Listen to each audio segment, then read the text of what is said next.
40 دن کے لیے عذاب ہٹا لیا جاتا ہے.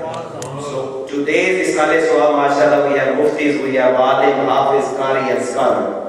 So and they all are going to make dua for every individual, all Muslims. We're not going to make only dua for Marhum Manzoor Sahab. We are going to make dua for everybody. Like we had the dua here for Haji Anwar Sahab Marhum and Allama Bashir Sialvi Sahab. He was very outstanding figure. He did lot of Islamic services. We had very good relationship. We make dua for him as well. And Qari Ahmed, his mother passed away. May Allah have mercy upon her. And all those brothers and sisters who are sitting here. And Mufti Sahab, his own son, passed away a few months back in Pakistan. So we make dua for everybody. So this is a good thing. This is a good thing. Prophet sallallahu alaihi wasallam said, "Ad-dalu ala al-khayri ka-fa'ilihi." If you guide, if you suggest, if you recommend someone to do something good, so Prophet sallallahu alaihi wasallam said, and that person do the good, he will get his full reward, and you will also get the full reward. So today we all will get, mashallah, lot of salab and ajr and reward, and brother Ali Khadam will also get much more reward, and his father as well. May Allah Tabarak wa Ta'ala bless the masjid committee and community of Woodland Masjid and all those brothers and sisters who are here.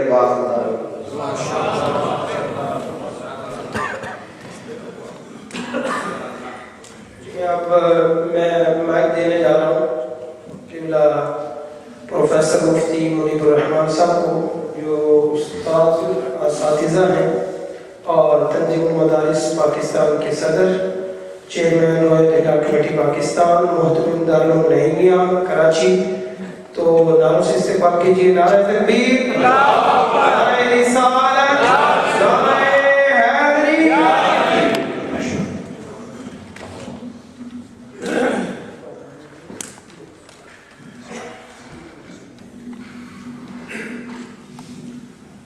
بسم اللہ الرحمن الرحیم. الحمد للہ الذی کفا، الصلاة والسلام علی عباده الذین اصطفى، خصوصا علی حبیبنا وحبیب ربنا الاعلی خاتم الانبیاء امام الرسل والانبیاء سیدنا ومولانا ومأوانا وملجانا محمد المصطفى وعلى آله أهل التقى والنقى وعلى أصحابه أهل الصدق والصفاء وعلى كل من تبعهم بإحسان إلى يوم الجزاء. أما بعد، اس اسلامی مرکز کے بانیان، منتظمین، ارکان اور ذمہ داران، یہاں کے امام و خطیب مولانا قاری محمد عامر چشتی صاحب، یہ ہمارے دارالعلوم میں بھی تدریس و امامت کے فرائض انجام دیتے رہے ہیں کراچی میں، اور علامہ لیاقت حسین ازہری صاحب زید مجدہ، یہ ماشاءاللہ کراچی میں پوش علاقے میں ایک مرکزی جامع مسجد کے خطیب بھی ہیں، اور کیوں ٹیلی ویژن پر ان کے پروگرامز ٹیلی کاسٹ ہوتے ہیں، تو یقیناً آپ ان کو وقتاً فوقتاً دیکھتے ہوں گے. علامہ مقصود احمد قادری صاحب ایک تو شاعر ہفت زبان ہوتا ہے، تو یہ کم از کم مقرر 6 زبان ہیں، اور اگر پنجابی کو بھی شامل کرتے ہیں تو پھر 4 زبان ہو جائیں گے، اور اس کی بہت ضرورت ہے. اور میرے میزبان بھی یہی ہیں. ان کے محبت اور اصرار پر میں آیا، باوجود اپنی بعض مجبوریوں اور مشکلات کے. یہاں قابل احترام حضرات علماء کرام جو ہمارے مقامی علماء ہیں، معززین کرام، اور میری پیاری مائیں، بہنیں، بچیاں، اور یہ جو ہمارے دعوت اسلامی کے بزرگ ہیں، شکریہ تو ادا کروں گا، لیکن مجھے شکوہ ہے کہ آپ کی تعداد کم ہے. میں جب ہیوسٹن وغیرہ جاتا ہوں تو آپ کے بڑوں سے کہتا ہوں کہ اپنے لوگوں کو تاکید کیا کریں کہ مسلمانوں کے جو کلیکٹیو اہل سنت کے پروگرام ہوں اس میں دل و جان سے شریک ہوا کریں، تاکہ ہم ایک دوسرے کے لیے طاقت کا باعث بنے. ہاں البتہ اگر شب جمعہ ہو تو یہ معذور ہے، پھر میں نے کچھ نہیں کہوں گا، لیکن اس کے علاوہ میں معلومات کروں گا یہاں آپ کا امیر کون ہے. تو میری آئندہ آپ سے امید ہے کہ آپ کو اہل سنت و جماعت کا you should be an integral part of Ahl Sunnah wal Jama'ah. اس کے بعد میں آپ سب سے اپیل کروں گا کہ please be attentive, careful, conscious, and the same appeal for my sisters, my daughters and daughters of Islam. میں آپ سے نہ نعرے چاہتا ہوں، نہ بار بار تحسین چاہتا ہوں، میں یہ چاہتا ہوں کہ میری بات کو آپ توجہ سے، غور سے سنیں. یہ بھی آپ کو بتا دوں کہ آج کل جو خطابت کا ایک شعار ہے کہ ہم اچھل کود رہے ہیں، یہ ڈائس توڑ رہے ہیں، پسینے چھوٹ رہے ہیں، یہ میرے آقا کا انداز خطاب نہیں تھا. حدیث پاک میں ہے کہ کان کلام رسول اللہ صلی اللہ علیہ وسلم کلامن یسمعہ کل من سمع. کہ تاجدار کائنات، امام الانبیاء، فخر الرسل، سیدنا محمد رسول اللہ صلی اللہ علیہ وآلہ وسلم کا انداز کلام، انداز تخاطب، the way of delivery was so peaceful, calm and quiet. اتنے قرار، اتنے وقار، اتنے ٹھہراؤ کے ساتھ میرے آقا کلام فرماتے کہ ہر ایک کو ایک ایک لفظ سمجھ میں آ جاتا. آپ کا لگے ہے کہ بھی جوش دکھائیں اور دعا پڑھتے دینے، یہ دیکھیں خطابت دھاک بٹھانے کے لیے نہیں ہونی چاہیے. خطابت اللہ اور اس کے رسول کے پیغام کو دل میں اتارنے کے لیے ہونی چاہیے. تو اس لیے میں سب سے کہتا ہوں کہ ٹھہراؤ کے ساتھ بات کرو. اب مجھے نہیں معلوم کہ جو جوش سے کرتے ہیں ان کی مارکیٹنگ کا کیا مسئلہ ہے.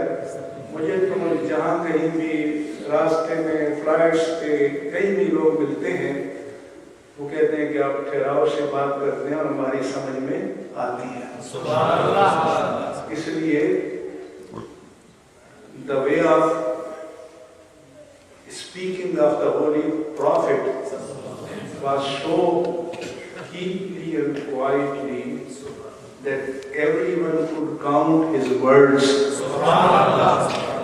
حضور اس طرح سے وقار کے ساتھ ٹھہراؤ کے ساتھ بولتے تھے کہ اگر کوئی آپ کی زبان مبارک سے نکلے ہوئے الفاظ کے موتیوں کو گننا چاہتا تو گن سکتا تھا.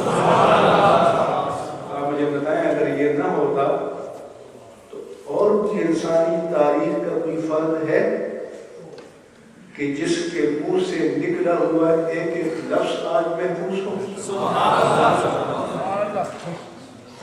اور لفظ بھی نہیں، آج کل تو یہ میڈیا آ گیا نا، آپ کے ایکسپریشن بھی محفوظ ہیں. چند مواقع ہیں کہ آپ نے تبسم فرمایا. تبسم کہتے ہیں ہونٹوں میں ذرا سی حرکت ہو جائے، اسمائل. چند مواقع ہیں کہ آپ نے ضحک فرمایا جس کو لافنگ کہتے ہیں، جس میں سامنے کے دانت نظر آ جائیں. اور محدود چند مواقع ہیں جس میں آپ نے قہقہا فرمایا کہ کنارے کے داندان مبارک نظر آ گئے. یہ سب کچھ آن دا ریکارڈ. ایسا کوئی ہے؟ پوری کائنات میں، اللہ کی مخلوق میں، اللہ کی زمین پر کوئی اور ایسا ہے؟ اس لیے آپ کے تبسم پر بھی کتابیں لکھی گئی ہیں.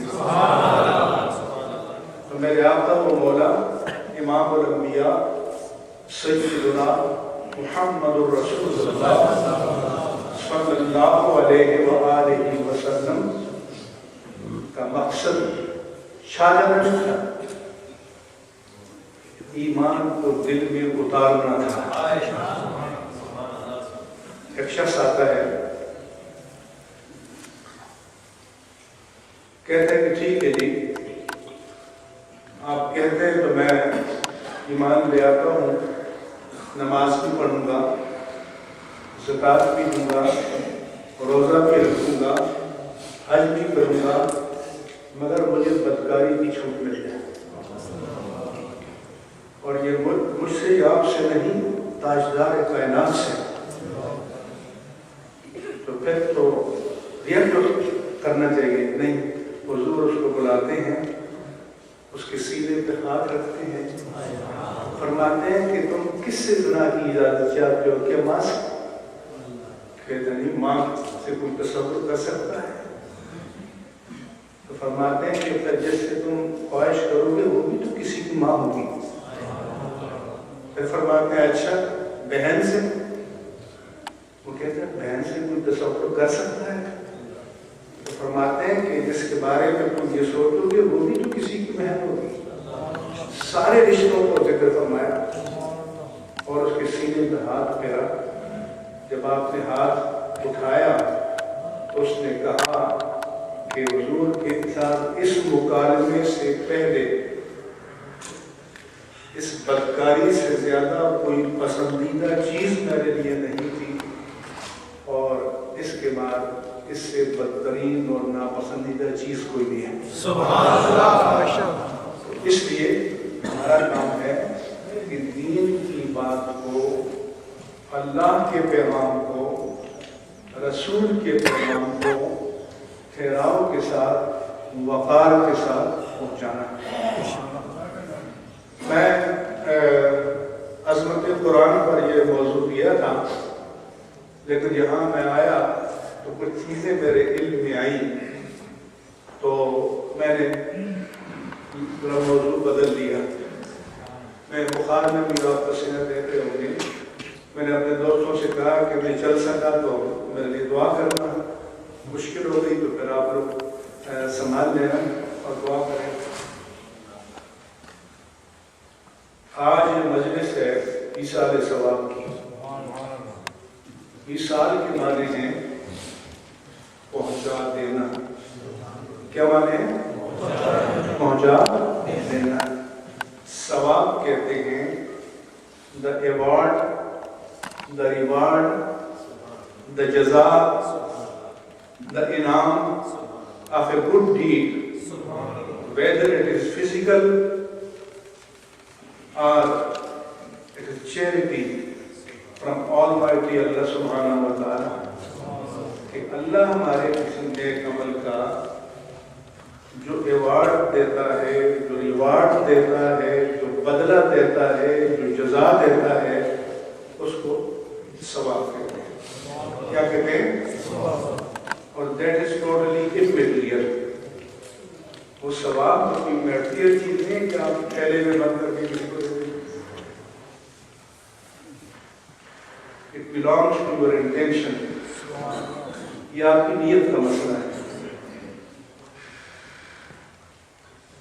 تو یہ ایصال ثواب دین میں ثابت ہے. یہ آیت شاید آپ پہلے بھی پڑھی ہو. اللہ فرماتا ہے سابقون الاولون مہاجرین و انصار، جو پہلے ایمان لائے ان کا ذکر فرمانے کے بعد میرا رب فرماتا ہے کہ والذین جاءوا من بعدہم، those who came in this world after them، یقولون، they request to Almighty Allah subhanahu wa ta'ala, رَبَّنَا اغْفِرْ لَنَا، O my Lord, O our Lord, forgive us.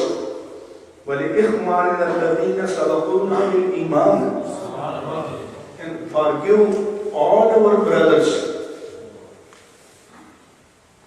who embraced Islam before us.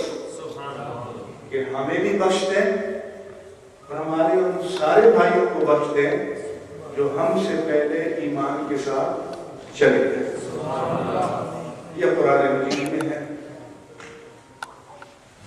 یہ سارے ثواب کی اصل قرآن مجید میں ہے کہ ہم نیک عمل کرتے ہیں.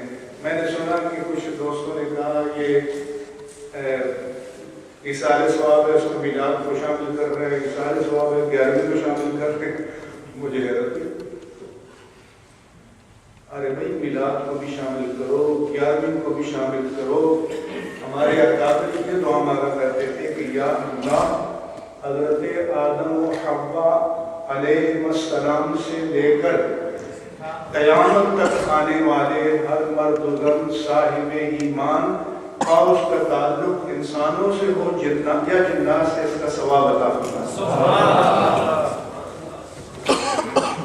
اس میں تو وسعت ہے. تو جس چیز کو اللہ تعالیٰ وسعت دے، آپ کو کیا تکلیف ہے کہ آپ پریشان ہو جائیں؟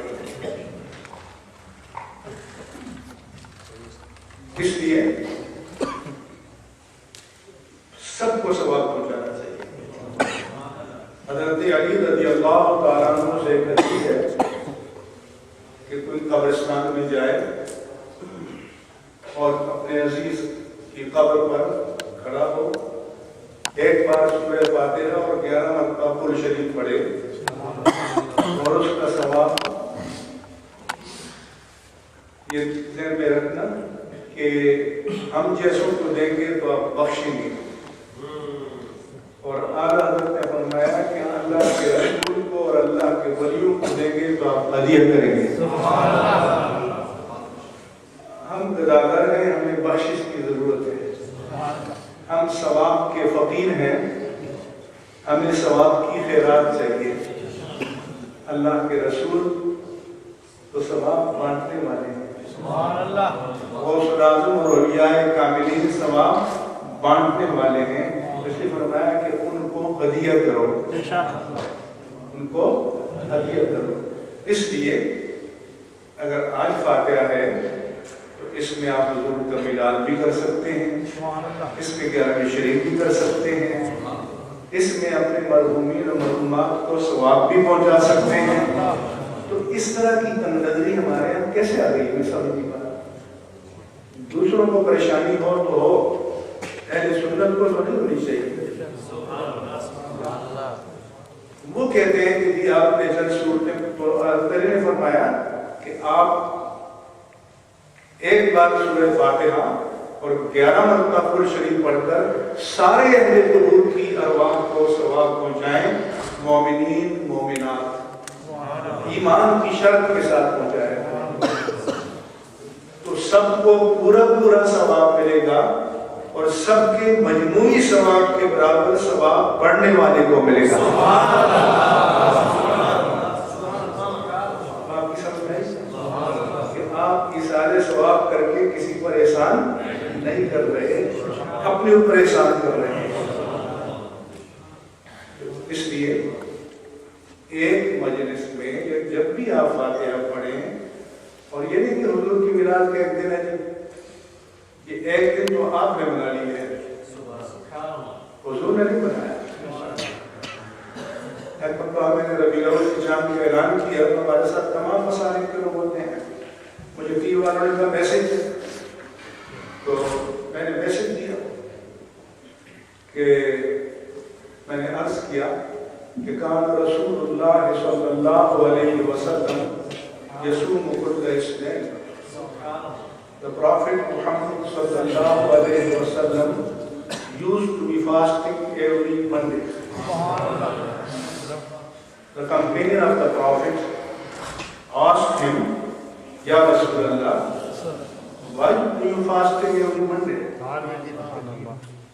Rasulullah sallallahu alayhi wa sallam replied, Zaka yawmun wulidtu fihi.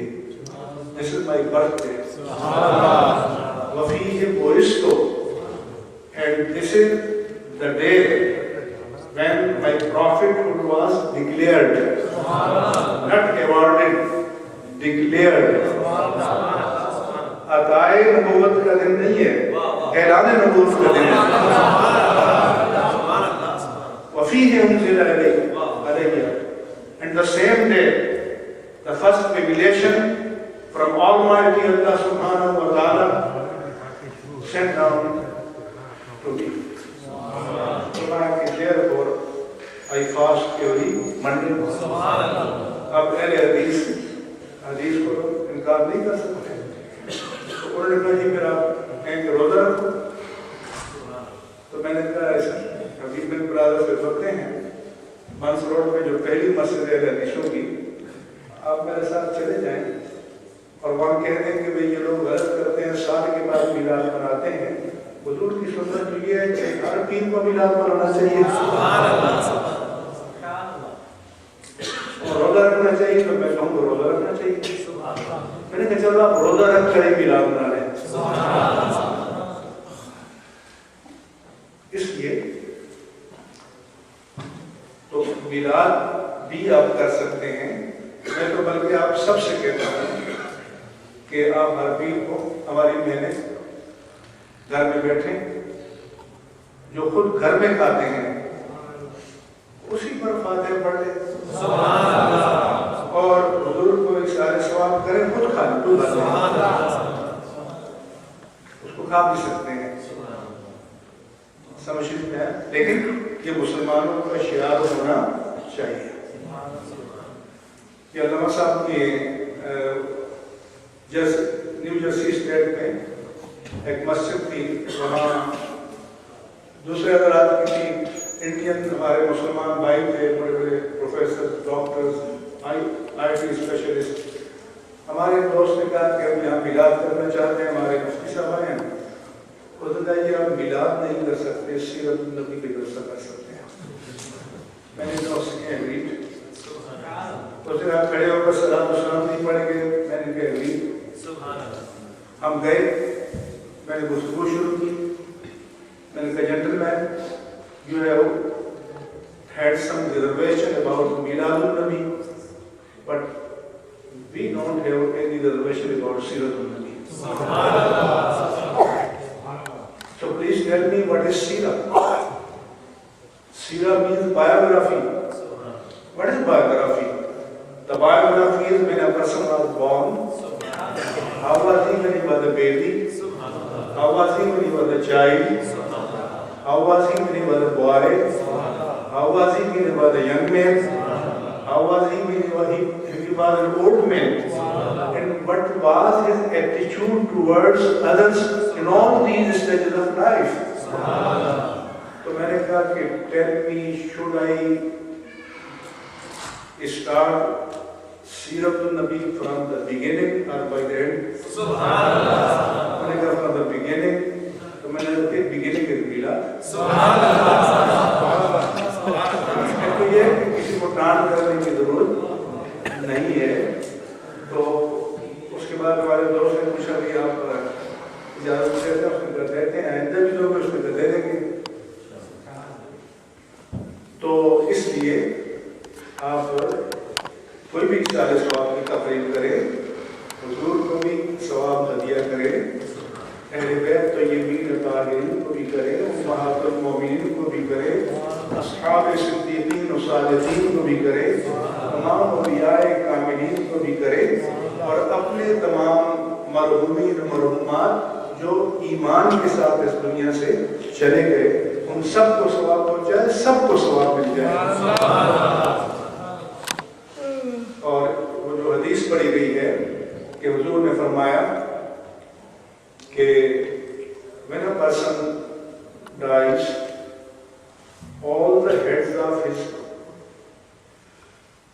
good deeds closed. جب آدمی مرتا ہے تو اس کی جو اعمال ہیں, گڈ ڈیڈ اور بیڈ ڈیڈ جو بھی کلوزڈ. نمازیں پڑھتا تھا, اب کھاتا بند. روزہ رکھتا تھا, کھاتا بند. حج کرتا تھا, کھاتا بند. خیرات کرتا تھا, کھاتا بند. مگر حضور نے فرمایا کہ there are 3 heads of account which remain open till قیامت. کہ 3 کھاتے ایسے ہیں کہ جو قیامت تک کھلے رہتے ہیں, ان میں انکریز ہوتی رہتی ہے. اور اس میں فرمایا کہ صدقہ جاریہ, جیسے مسجد. آپ تو صرف بیگم کی شوقین ہیں, کیا کوئی ہے. آپ کسی کیلیفورنیا سے کراچی کے ایک مدرسے کو ڈالر کی صورت میں 100 حافظوں کو تیار کرنے کا پیسہ جاتا ہے, اور اسی طرح علماء کو تیار کرنے کا. لیکن ہمیں ان کے پرائرٹیز کا نہیں پتا. اگر ہمیں پرائرٹیز کا پتا ہو تو دیکھیں تو ہم کھا لیں گے نا, ختم ہو جائیں گے.